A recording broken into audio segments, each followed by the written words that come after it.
Até que ponto o seu orgulho te impede de ser quem Deus te criou para ser no seu casamento? Olá, queridos amigos.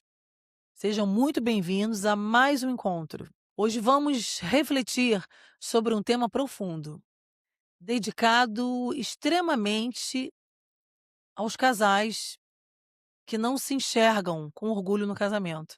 Um tema extremamente delicado, que qualquer relacionamento tem esse problema: orgulho, que impede de que Deus haja no teu casamento. Muitas vezes culpamos as circunstâncias, culpamos o cônjuge, culpamos a falta de tempo, culpamos os problemas financeiros, mas raramente paramos para olhar por dentro de nós, para dentro de nós. Será que o meu orgulho está sabotando aquilo que Deus deseja fazer no meu casamento? O orgulho é um inimigo silencioso. Ele não faz barulho quando chega. Ele se instala devagar. Ele endurece o coração, ele dificulta o perdão, ele impede o diálogo, ele transforma parceiros em adversários.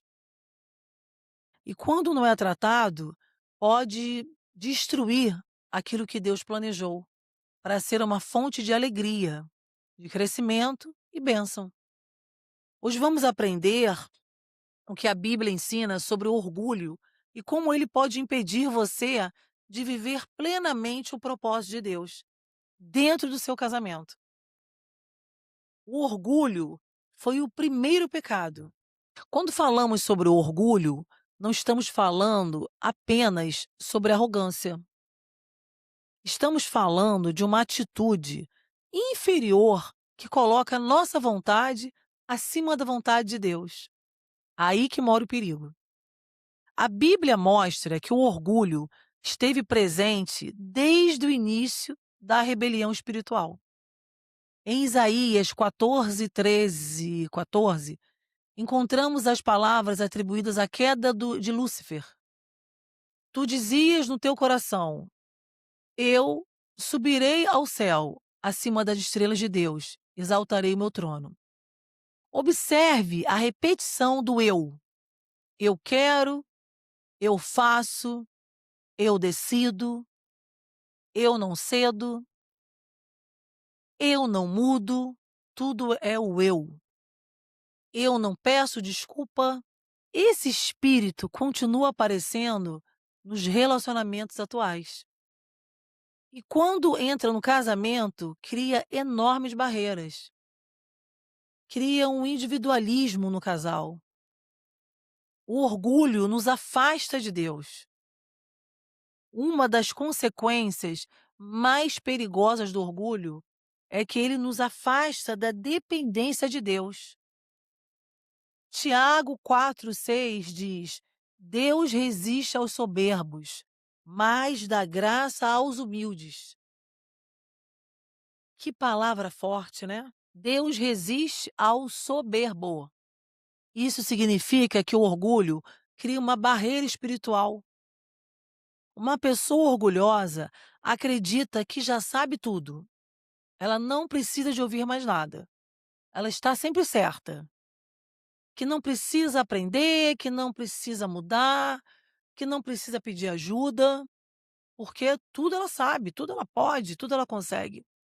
Mas o cristão maduro reconhece sua necessidade constante da graça de Deus. E essa humildade começa dentro do lar. Se você não é humilde no seu lar, como pode ser humilde com as pessoas que não moram com você? O orgulho impossibilita o pedido de perdão.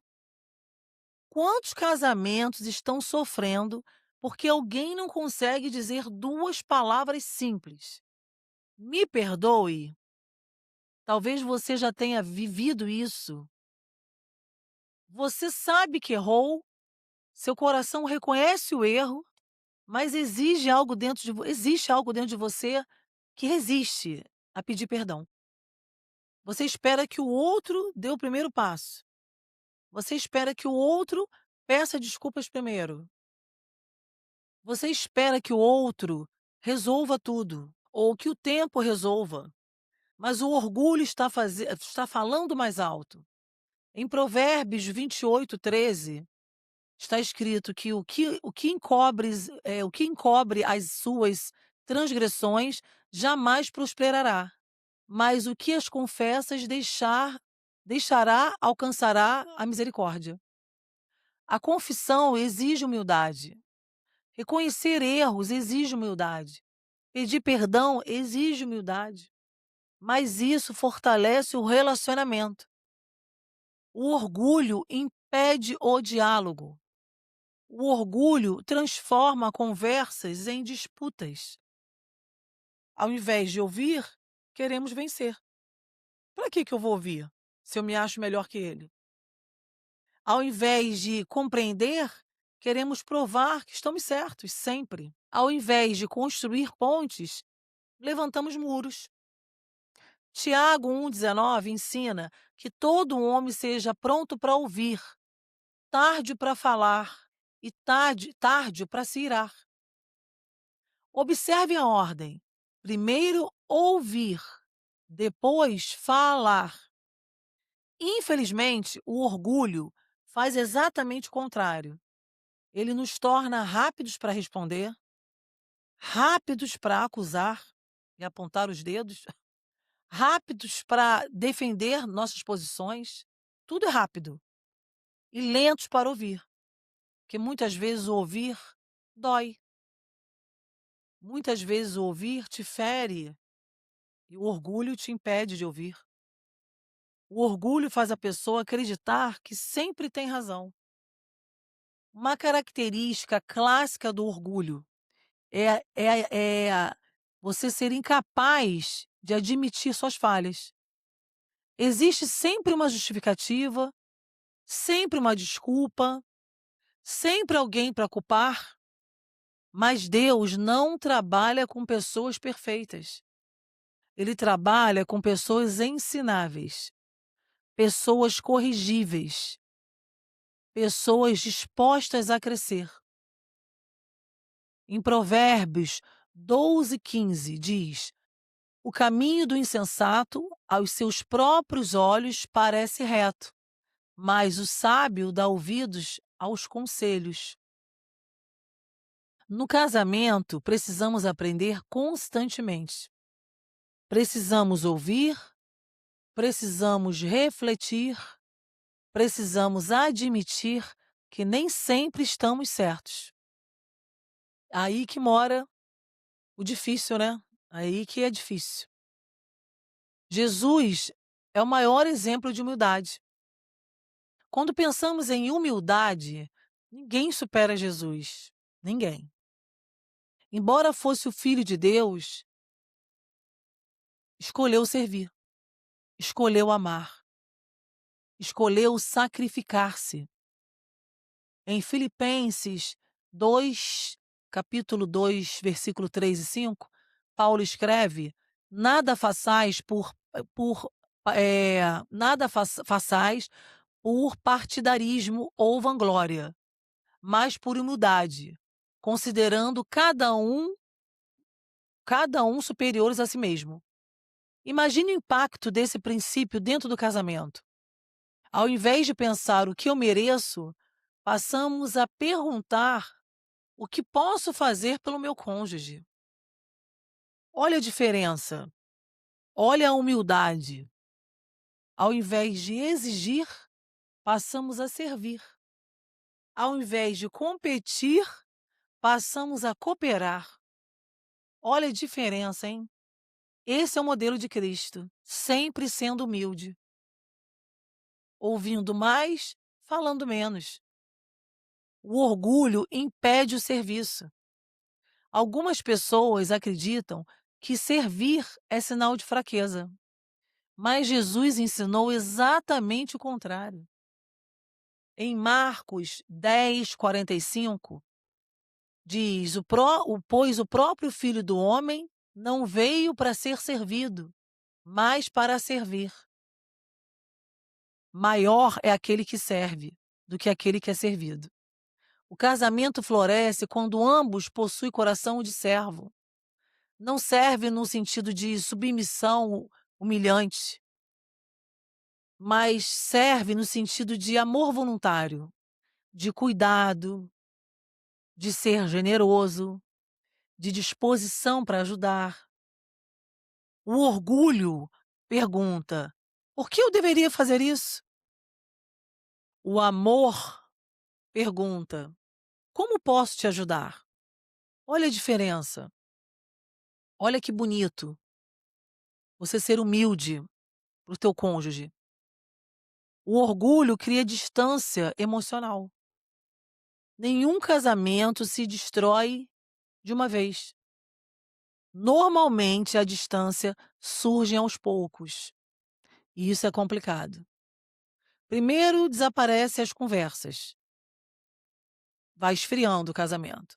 Depois desaparecem os pedidos de desculpa.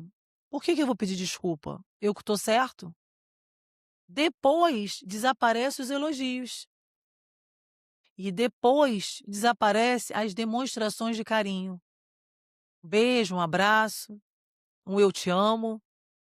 E o orgulho continua dizendo: eu não vou ceder, eu não vou procurar, eu não vou demonstrar.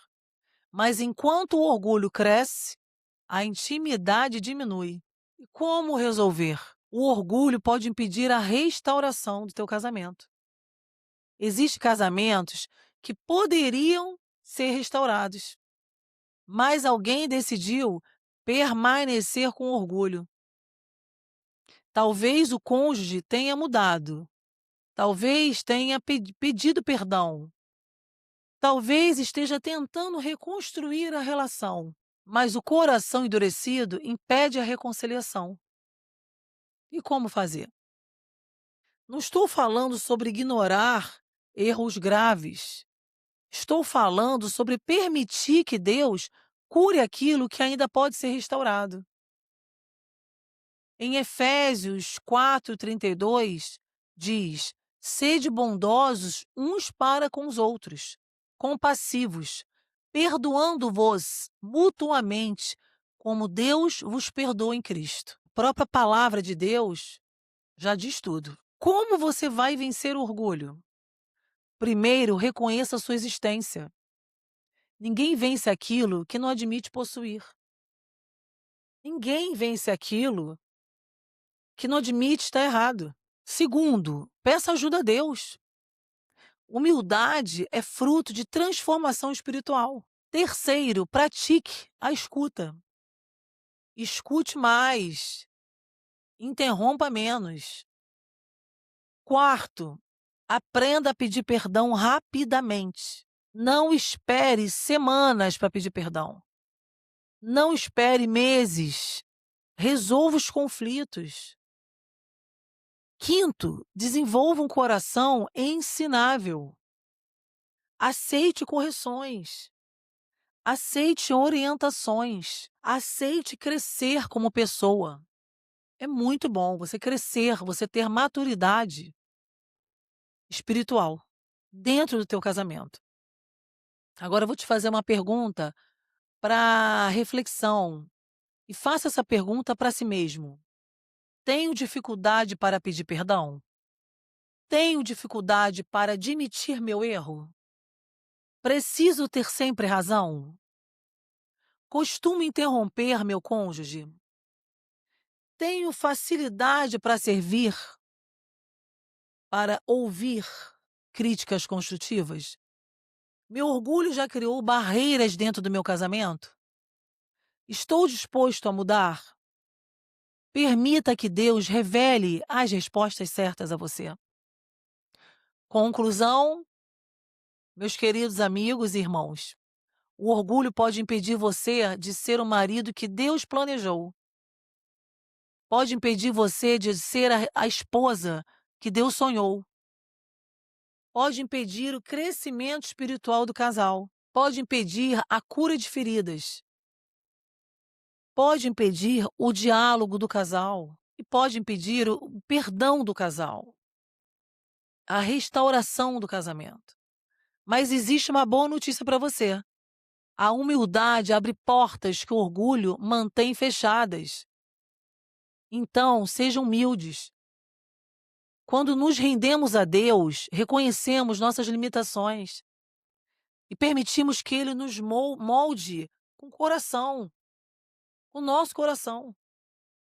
Então, nos tornamos pessoas melhores, cônjuges melhores, servos melhores, cristãos melhores. Que hoje você tenha coragem de, de entregar seu orgulho diante do Senhor e permitir que Ele transforme o seu coração para viver plenamente o propósito que Deus estabeleceu para o seu casamento. Que Deus abençoe sua vida, sua família e seu relacionamento.